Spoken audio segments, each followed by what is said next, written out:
Bonjour à tous, je suis Thomas Friand, le fondateur et directeur général de l'Institut Open Diplomacy et je suis très heureux de vous accueillir pour cette deuxième journée des secondes rencontres du développement durable que nous avons intitulée Faisons 2030 dès 2022. C'est essentiel, nous avons commencé hier avec nos amis de l'INSA Lyon à parler du sujet des villes durables, bâtir les villes durables. Aujourd'hui, nous sommes avec nos amis de BSB depuis Dijon virtuellement pour parler du sujet majeur, faire bouger les lignes, comment accélérer cette transition écologique. Et vous le savez, nous avons bâti ces rencontres du développement durable précisément parce qu'il s'agit de fédérer un maximum d'énergie autour de ces 17 objectifs de développement durable qui font que nous pourrions atteindre enfin une société plus responsable, une économie décarbonée. À la veille de cette élection présidentielle, nous savons que c'est le premier sujet de préoccupation des Français et c'est pour ça que nous avons bâti ce rendez-vous avec des débats éclairés, avec toutes les grandes écoles qui nous accompagnent dans la co-organisation de cet événement pour vous aider à faire vos choix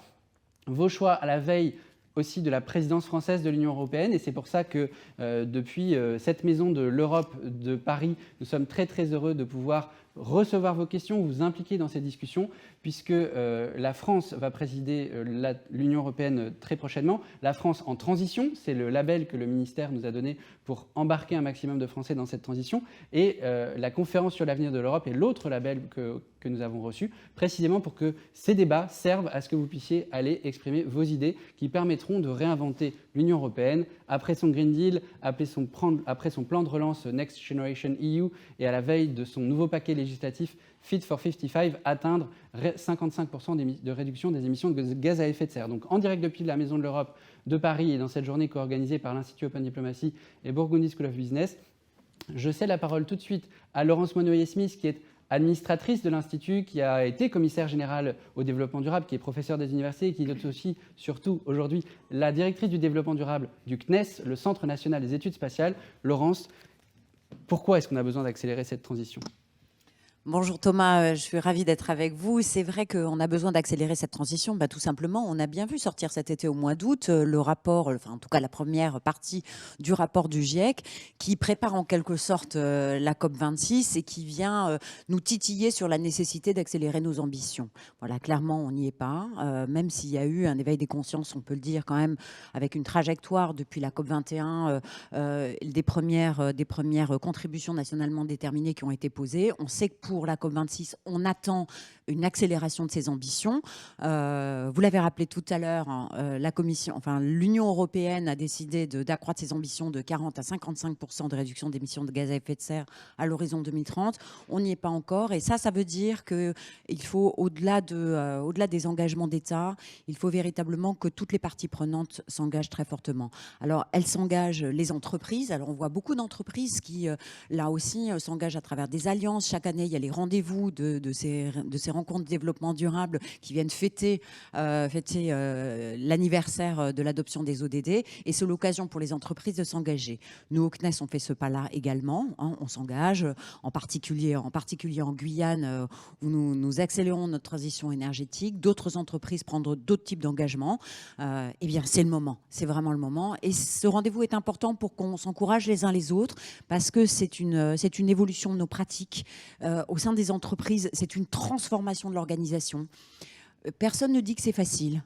Je pense qu'il faut quand même le rappeler. Ça veut dire transformer ses relations avec ses fournisseurs, ses pratiques d'achat. Ça veut dire transformer ses pratiques de déplacement. Ça veut dire calculer son empreinte, mettre un prix au carbone, regarder l'impact que l'on a sur la biodiversité. Et c'est vraiment difficile. Donc on est poussé par les ONG, c'est très bien. Les entreprises doivent aussi s'engager. On a les jeunes générations qui nous poussent en nous demandant chaque jour davantage, mon Dieu, qu'est-ce que vous avez fait et est-ce qu'on va être au rendez-vous? Voilà, c'est ce discours-là, ces lignes-là qu'on doit faire bouger. Et vraiment, merci à Open Diplomacy pour nous donner l'occasion d'échanger entre nous, de nous motiver, de temps en temps un peu de nous tenser aussi et de nous dire, dites donc les gars, allez-y encore un peu plus fort parce que là, clairement, on n'y est pas.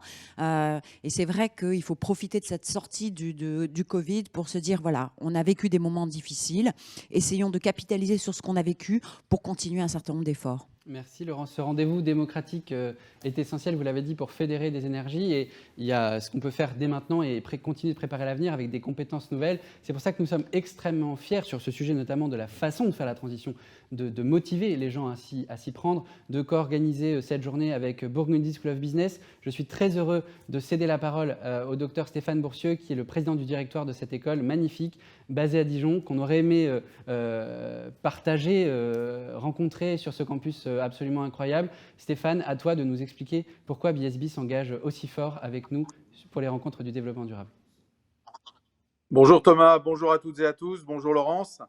Comme vient de le dire Laurence, on sait finalement que le mur se rapproche et qu'il se rapproche à grande vitesse. Mais ce qu'on oublie peut-être, c'est que ce mur se rapproche dans plusieurs domaines simultanément.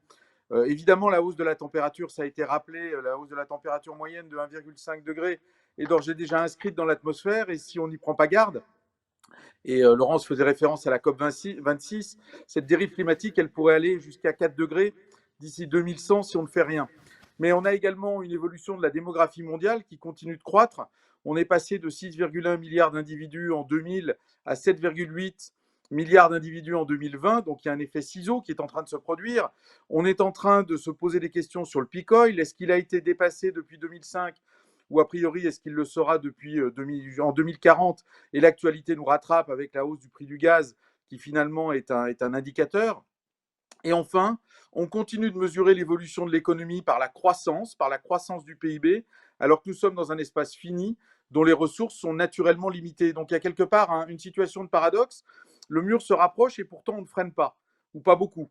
On passe plus de temps à annoncer qu'on va freiner qu'à appuyer sur la pédale, d'autant plus qu'il n'y a pas qu'une pédale, mais qu'il y a autant de pédales que de pays, et certains pays non seulement n'appuient pas sur la pédale de frein, mais ont plutôt tendance à vouloir toujours appuyer sur la pédale d'accélérateur. Donc on est dans une situation où on ne dévie pas non plus la trajectoire, même si certains parlent de décroissance, sans d'ailleurs pour autant en exprimer toutes les conséquences. Alors on fait face à l'urgence de la situation, ça a été très bien dit par Laurence, et comment faire bouger les lignes. C'est le thème de ce débat, et objectivement il serait prétentieux de ma part et tout simplement déplacé d'apporter des solutions.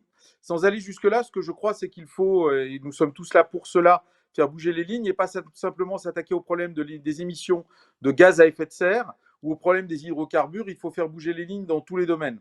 Le premier domaine où faire bouger les lignes, c'est le politique. Le politique, à mon sens, a un rôle absolument central à jouer.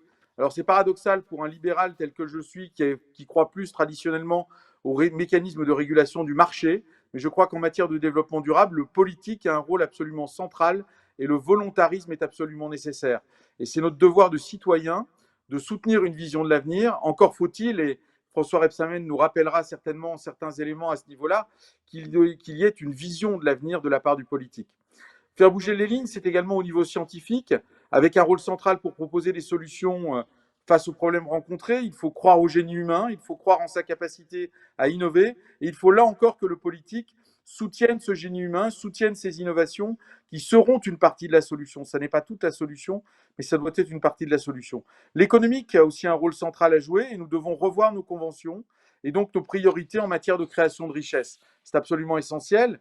Et puis enfin, j'en viens à l'éducation qui a là encore un rôle central à jouer pour faire bouger les lignes. Alors quel peut être le rôle de l'éducation et plus particulièrement des business schools dans ce cadre? Finalement, de manière assez intuitive, notre mission dans les business schools paraît déconnectée de ces enjeux de prime abord. Une business school, c'est d'abord un lieu où on appréhende avant tout les notions de croissance, croissance du PIB des États, croissance du chiffre d'affaires des entreprises, et où on appréhende également les notions de profitabilité.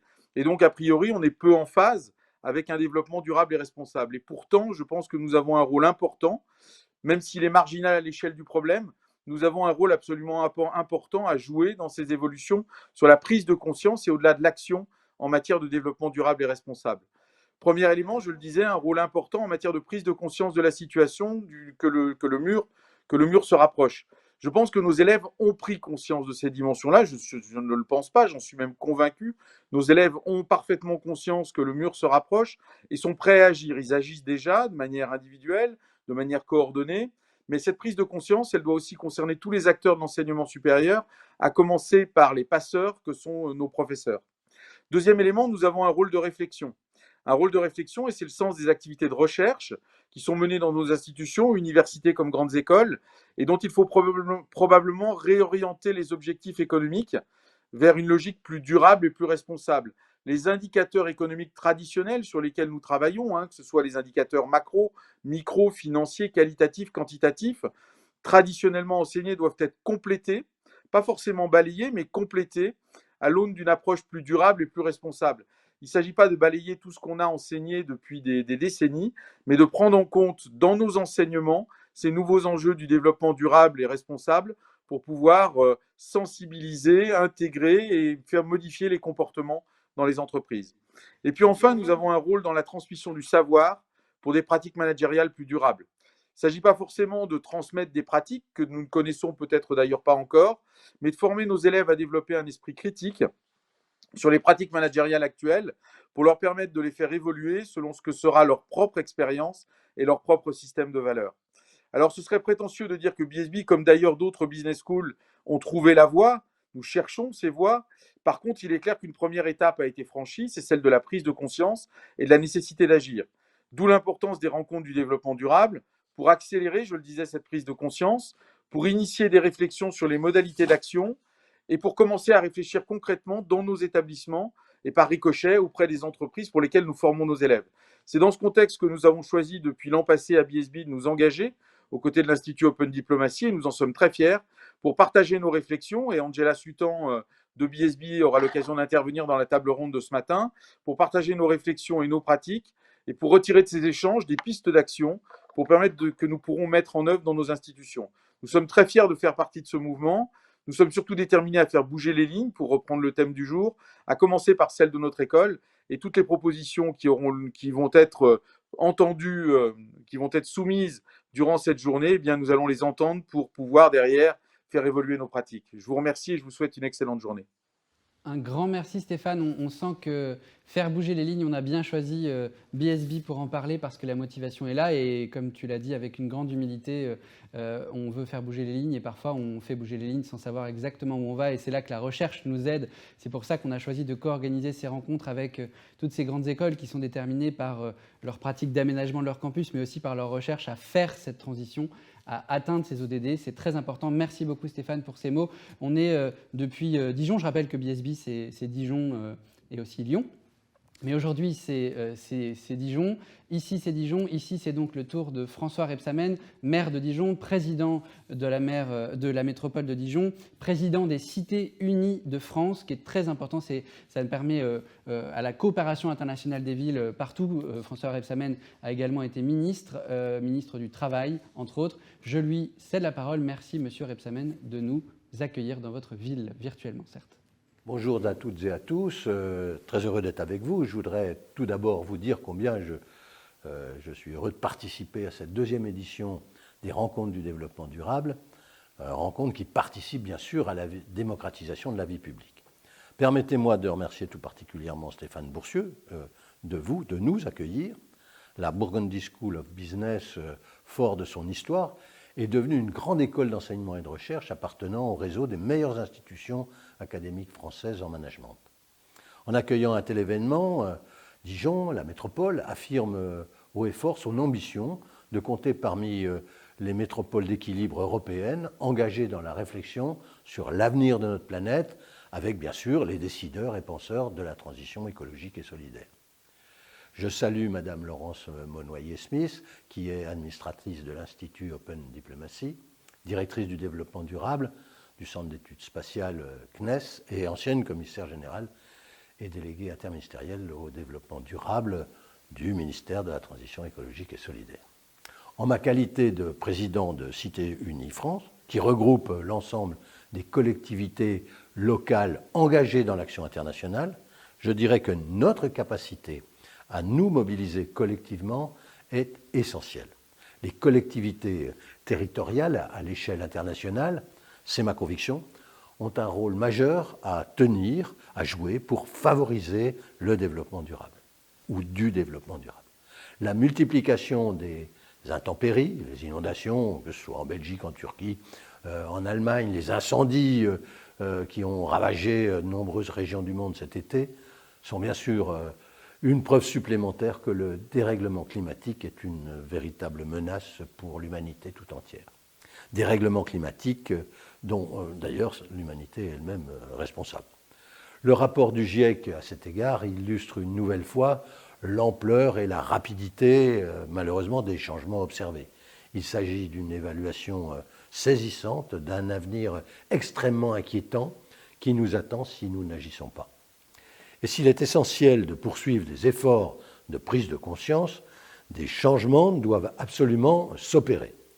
Nous ne pouvons plus nous délester de nos responsabilités et repousser les problèmes à demain. Nous devons donc être tous solidaires. Demain, c'est maintenant. Le défi central est de réorganiser la société avant que la raréfaction des ressources nous amène à une société de restriction. Nous sentons bien que si nous ne procédons pas aux inflexions indispensables, nécessaires, nous réservons aux générations futures un monde beaucoup plus difficile à vivre, qui pourrait même d'ailleurs connaître des dommages irréversibles. Chacun, à son échelle, en responsabilité, doit agir.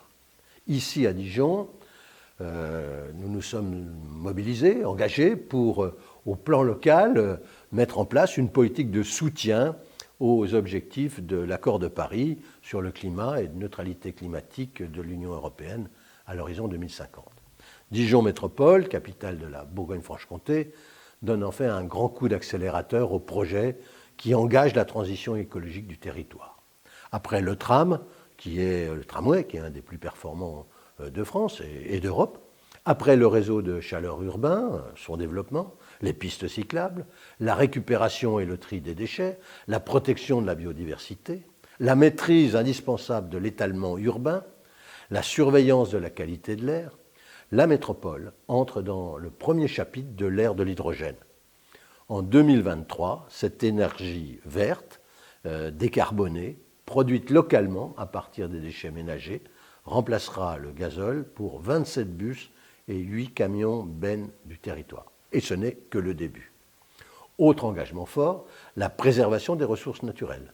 Dijon Métropole est ainsi une des premières collectivités françaises à piéger tous les microplastiques pour empêcher leur rejet dans la mer et la pollution, bien sûr, des fleuves, des rivières et des nappes. Depuis avril 2021, Odivea, la nouvelle société d'économie mixte du territoire, se charge de l'alimentation en eau potable et de l'assainissement pour les 3/4 des habitants de la métropole. Avec ce modèle, la collectivité renforce ainsi sa maîtrise et son contrôle des services publics de l'eau. Enfin, la construction d'un nouveau centre de tri des déchets sera lancée dès l'année prochaine, prêt à recevoir ceux générés par les habitants des communes d'une très grande partie de la Côte d'Or, de plus de 400 000 habitants. L'énergie, l'eau, les déchets sont de très grands enjeux. Et c'est avec un esprit très conquérant que la métropole innove dans ces domaines, comme dans ceux, je ne l'oublie pas, de l'alimentation durable, les transports ou encore, bien sûr, le logement. Le développement durable, c'est d'abord dans les actes que se forge sa pratique. De chartes d'écologie urbaine en agenda 21, de comités de quartier en conseil de développement, des collectivités ont su faire évoluer les pratiques pour intégrer des critères d'écologie, mais aussi de solidarité et de responsabilité dans les politiques publiques, transformant ainsi l'addition des expériences locales en une prise de conscience générale. Tout le monde le sait, penser global, agir local. On fixe le cadre au niveau national et dans ce cadre, ce sont les collectivités locales qui agissent au concret. Au plus proche du citoyen, les municipalités se trouvent dans une situation idéale pour sensibiliser et mobiliser les citoyens, promouvoir l'efficacité énergétique, la production décentralisée d'énergie et une nouvelle culture de la mobilité. Elles peuvent jouer un rôle exemplaire pour encourager d'autres parties prenantes et individus à modifier leur façon d'agir. C'est en effet, je l'ai déjà dit, mais au plus près des territoires qu'on peut agir efficacement. De la région à la commune, de la région à la ville, les collectivités territoriales en ont les compétences, même si elles n'en ont pas forcément, malheureusement, toujours les moyens financiers nécessaires. Reste à surmonter les obstacles, qu'ils soient culturels et techniques, comme l'absence d'indicateurs, leur permettant d'évaluer leur action. Aussi, pour chaque décision importante, faut-il se demander, sur la base de ces indicateurs à créer, ce qu'il en sera dans 10 ou 15 ans, pour être sûr que les choix qui sont faits n'obèrent pas l'avenir, bien au contraire. Le développement durable exige donc une capacité de vision, d'entrevoir, d'imaginer, de concevoir les activités de demain. Nos concitoyens sont, j'en suis persuadé, prêts pour une mutation de notre société, à condition que l'effort soit équitablement réparti, socialement juste. Le temps des mutations est venu. Les Français font preuve d'une réelle appétence, d'une disponibilité pour un changement profond de la société. Mais il faut que ça soit partagé. Ils sont prêts à bouger et à aller plus loin pour peu que les pouvoirs publics construisent cette société de développement durable en leur donnant des choix, mais aussi en les soutenant par des mesures ou une fiscalité incitative. Et donc aux politiques, aux responsables politiques au niveau national de se saisir de ce message et d'y répondre. Faisons bouger les lignes, pour reprendre les thèmes de cette deuxième édition des rencontres de développement durable. Aujourd'hui, le développement durable, ce n'est plus une question, c'est une nouvelle donne, c'est une certitude pour le XXIe siècle, car la cité de demain, eh bien, mes amis, elle reste à inventer. Merci, Monsieur le ministre, Monsieur le maire, Monsieur le président de la métropole, Monsieur le président de Cité Unie France, pour ces mots. Vous l'avez dit, les Français sont disponibles, ils ont envie, ils sont très nombreux d'ailleurs à participer à ces rencontres du développement durable. Faire bouger les lignes, c'est donc le thème de cette journée co-organisée avec Bourgogne School of Business depuis Dijon et la Maison de l'Europe ici. La ligne Maginot ne passait pas à Dijon. La ligne Maginot, c'est tellement début du XXe siècle. La ligne Maginot climatique, en revanche, elle est déjà partout, dans toutes les villes. Et on va la faire bouger. C'est l'objet de tous les panels d'aujourd'hui. On va commencer à 9h35 avec ce thème magnifique, se faire peur ou se faire rêver. Comment faire la transition sur précisément ces motivations, comment répondre à cette disponibilité des Français en les impliquant toutes et tous dans la transition. Faisons 2030 dès 2022. À tout à l'heure.